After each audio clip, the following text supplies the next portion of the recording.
નમસ્કાર વિદ્યાર્થી મિત્રો, હું બધે કાંઈ ફરી એક વખત સ્વાગત કરું છું આપનું spoken English crash course lecture 6 માં.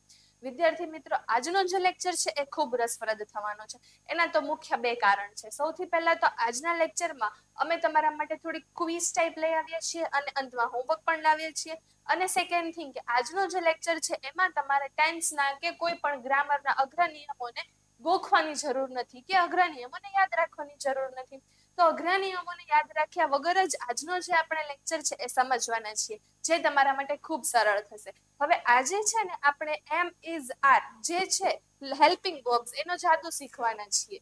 તો જ્યારે એમ ઇઝ આર હેલ્પિંગ વર્બ્સ તમે શીખી લેશો તો તમારું 50% કામ સહેલું થઈ જવાનું છે. હવે જે વિદ્યાર્થી મિત્રો અમારી ચેનલમાં નવા છે એ અમારી યુટ્યુબ ચેનલને સબસ્ક્રાઇબ કરી દેજો, જેથી આવા ને આવા ઇન્ફોર્મેટિવ વિડીયોઝ તમારા સુધી પહોંચતા રહે. મારો વિદ્યાર્થી મિત્રોને એવો અનુરોધ છે કે વિડીયોમાં પહેલેથી છેલ્લે સુધી બન્યા રહેજો, જેથી તમે કોઈ ઇમ્પોર્ટન્ટ ટોપિક કે ટ્રીક મિસ ના કરી દો. તો ચાલો મિત્રો શરૂ કરીએ. હવે જેમ તમને સ્ક્રીન ઉપર બતાવી છે ને મેં તમને કીધું એ પ્રમાણે આજના લેક્ચરમાં આપણે કાળ કે ટેન્સના કોઈ પણ અઘરા નિયમોને ગોખવાના નથી અને આપણે સરળતાથી સમજવાના છીએ. આજે આપણે ઇઝ, એમ અને આર નો જાદુ શીખવાના છીએ. તો આજે આપણે આના બેઝિસ ઉપર સ્પોકન એટલે કે બોલતા શીખવાના છીએ. હવે જોઈએ આપણે આગળ વધીએ. તમે ઇઝ, એમ, આર નો ઉપયોગ કરતા સરખી રીતે શીખી લેશો તો તમારું 50% અંગ્રેજી પાકું થઈ જશે. હવે આના માટે તમને ટેન્સ શીખવાની કોઈ પણ જરૂર નથી. હવે વિદ્યાર્થી મિત્રો, જ્યારે આપણે બોલવાની વાત કરીએ છીએ, ઇંગ્લિશ જે ભાષા છે એને આપણે વારંવાર પ્રેક્ટિસ કરીને શીખીએ છીએ.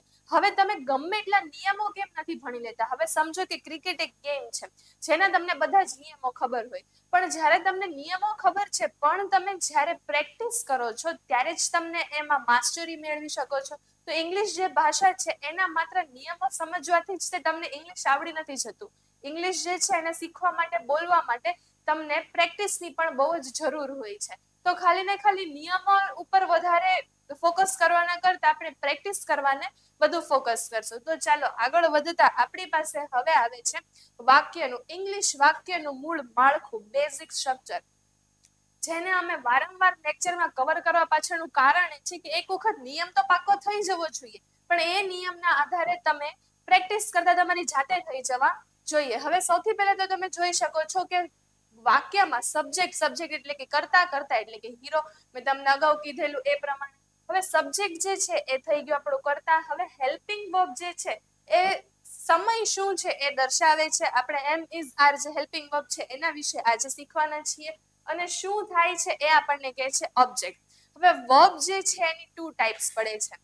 અહીં જે તમે વર્બ્સ જોઈ શકો છો એની 2 ટાઈપ્સ છે. એક થઈ ગયું આપણું હેલ્પિંગ વર્બ. હેલ્પિંગ વર્બ ને આપણે લિંકિંગ વર્બ્સ પણ કહીએ છીએ.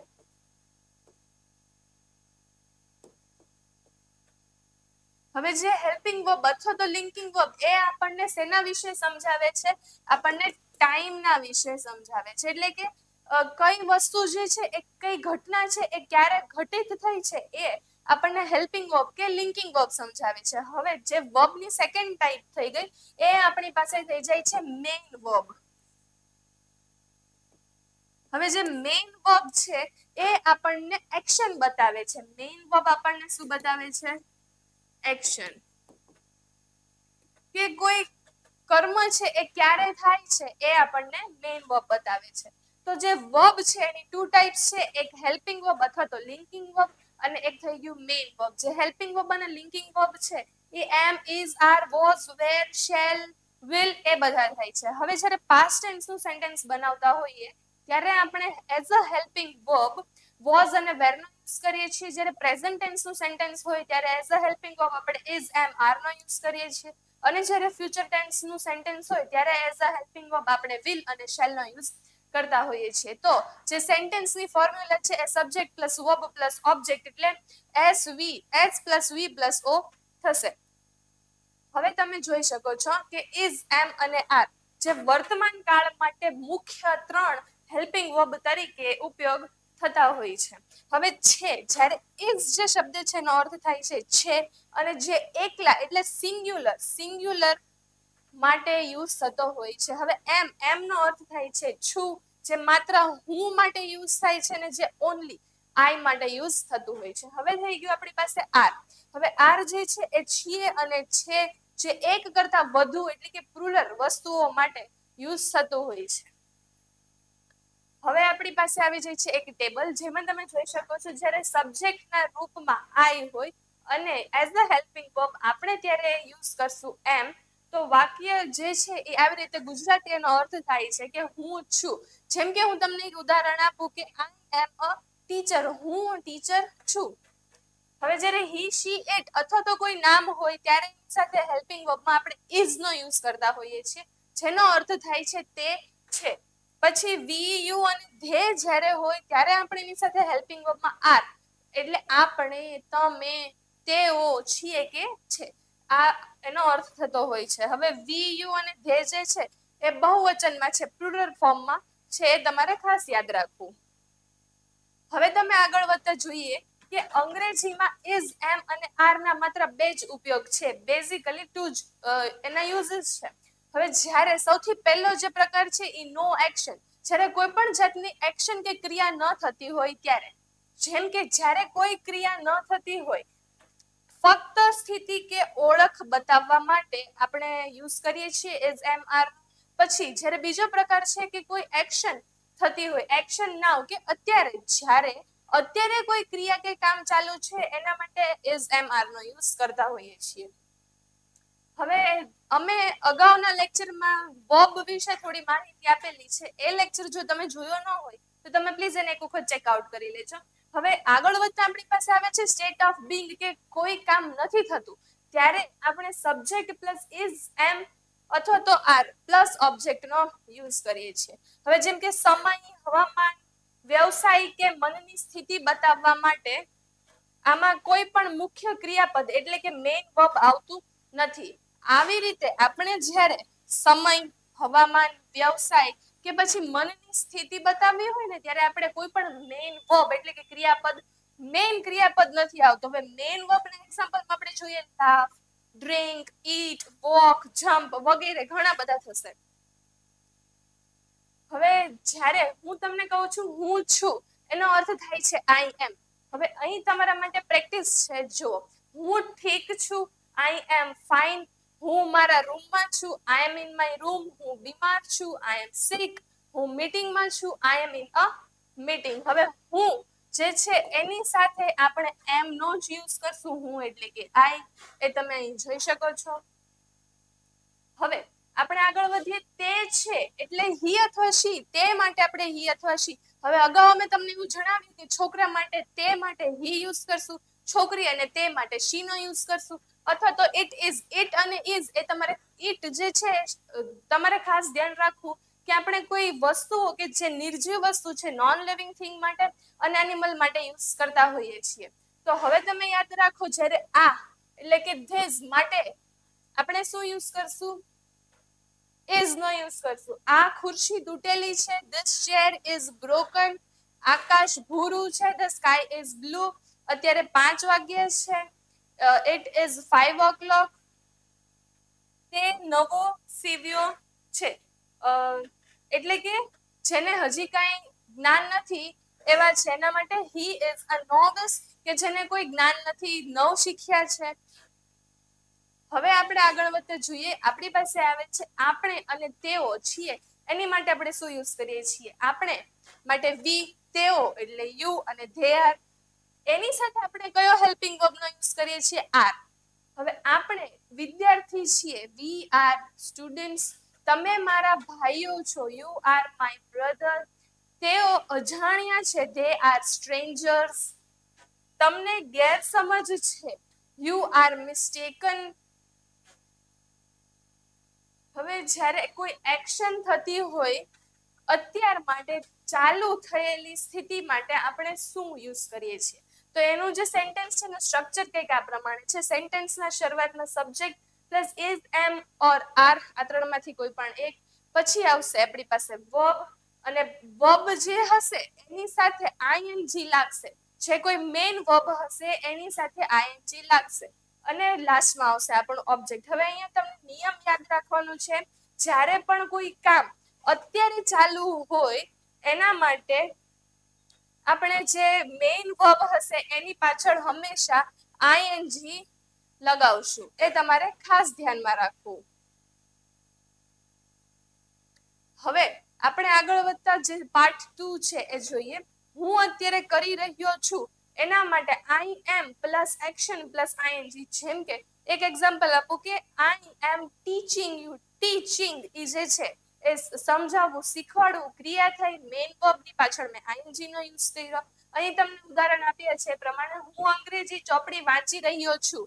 આઈ plus am plus read plus ING. Read જે છે એ આપણો મેઇન વર્બ થયો. એની સાથે તમે જોઈ શકો છો કે આઈએનજી છે. My English book. હું મારી નોટબુકમાં લખી રહ્યો છું. I am write plus ING in my notebook. હું ગીતો સાંભળી રહ્યો છું. I am listen plus ING to music. હવે તે અત્યારે કરી રહ્યો છે એના માટે આપણે શું યુઝ કરીએ છીએ? એટલે કે હી શી ઇટ ઇઝ સાથે આપણે એક્શન અને પ્લસ આઈએનજી નો યુઝ કરીએ છીએ. તે બહુ ઝડપથી દોડી રહ્યો છે.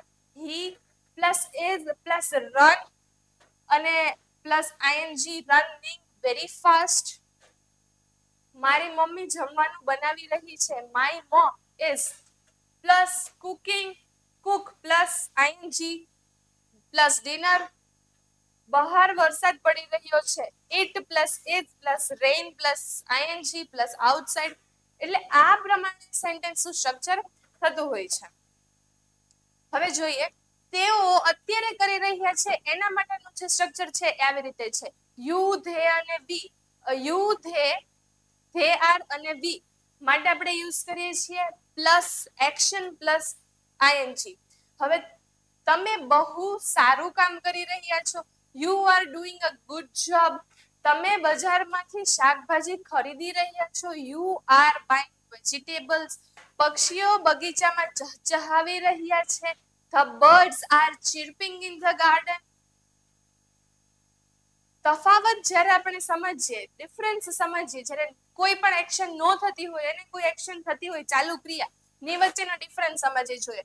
આઈ ની સાથે આપણે એમ યુઝ કરીએ છીએ. આઈ એમ ટીચર. હવે the cat is under the table.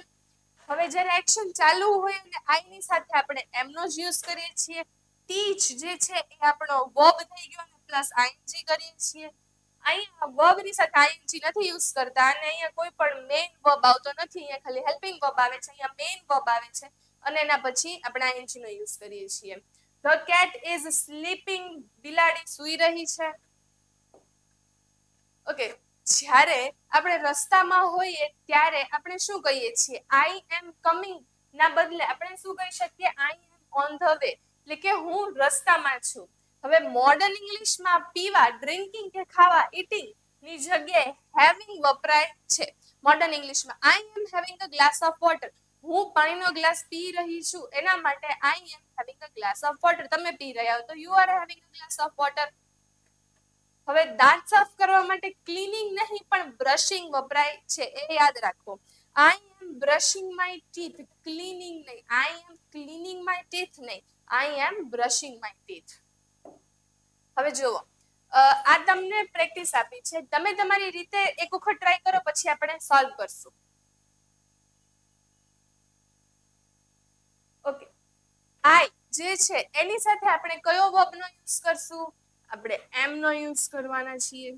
પછી ધે. ધે થઈ ગયું પ્લુરલ એટલે બહુવચન. બહુવચન માટે આપણે શેનો યુઝ કરવાના છીએ? આર. ધે આર નો યુઝ કરશું. ઇટ જે છે એની સાથે હંમેશા આપણે ઇઝ નો યુઝ કરતા હોઈએ છીએ. રામ એન્ડ શ્યામ બે એટલે બહુવચન થયું એના માટે આર. હી ની સાથે આપણી પાસે આવશે ઇઝ. તો તમે જે નિયમો સમજ્યા એ પ્રમાણે તમને પ્રેક્ટિસ આપી હતી. જો તમને તમારી જાતે આવડ્યું હોય તો ખૂબ સરસ. જેના અહીં આન્સર પણ આપેલા છે. હવે આજનું તમારું જે હોમવર્ક છે એ આ પ્રમાણે છે. નીચેના વાક્યને અંગ્રેજીમાં બનાવો અને જાતે પ્રેક્ટિસ કરો. જેમ કે પહેલું જે વાક્ય છે અમે સંતાકુકડી. સંતાકુકડીને ઇંગ્લિશમાં હાઇડ એન્ડ સીક કહેવાય છે. રમી રહ્યા છીએ. બિલાડી ઉંદરડાનો પીછો. પીછો એટલે કે ચેઝ એટલે એની પાછળ ભાગે એટલે ભાગી રહી છે. હું વ્યસ્ત છું, વ્યસ્તનો બિઝી વર્ડ છે ઇંગ્લિશ. તો વિદ્યાર્થી મિત્રો, આશા રાખું છું કે આજના લેક્ચરમાં તમને કંઈ નવું જાણવા મળ્યું હશે. આવા ને આવા ઇન્ફોર્મેટિવ વિડીયો જોવા માટે અમારી યુટ્યુબ ચેનલને સબસ્ક્રાઇબ કરવાનું ભૂલતા નહીં. જેમ મેં તમને અગાઉ સમજાવ્યું એ પ્રમાણે માત્ર નિયમોને ગોખી અને આપણે ઇંગ્લિશ બોલી શકવાના નથી.